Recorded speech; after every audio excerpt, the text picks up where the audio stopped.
ஆச்சி twin bed non veg pickles வழங்கும் மணி செய்திகள். இணைந்து வழங்குபவர்கள் அரசன் சோ.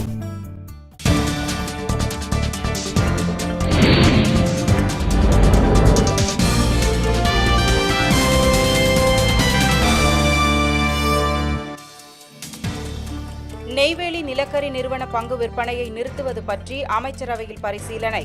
நாராயணசாமி தகவல். நடுவண் கல்வி வாரிய பள்ளிகளின் 12ஆம் வகுப்பு தேர்வு முடிவுகள் இன்று வெளியீடு. IPL சூதாட்டம் தொடர்பாக ஒடிசாவில் 3 தரகர்கள் கைது. லட்சக்கணக்கில் பணம் பறிமுதல். சத்தீஸ்கரில் மாவோயிஸ்டுகள் நடத்திய தாக்குதல் குறித்து தேசிய புலனாய்வுத்துறை விசாரணை.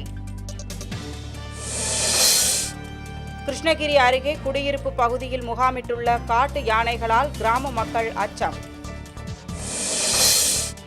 3 நாள் அரசுமுறை பயணமாக இன்று ஜப்பான் செல்கிறார் பிரதமர் மன்மோகன் சிங். ஆந்திராவில் சுட்டெரிக்கும் வெயிலுக்கு உயிரிழந்தோர் எண்ணிக்கை 1062ஆக அதிகரிப்பு. மேட்டூர் அணையில் இருந்து குடிநீர் தேவைக்கு திறக்கப்படும் நீரின் அளவு 600 கன அடியாக குறைப்பு.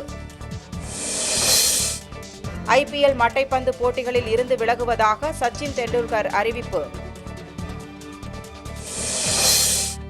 தமிழகத்தில் மேலும் சில நாட்களுக்கு அனல் காற்று நீடிக்கும் என வானிலை ஆய்வு நடுவம் தகவல்.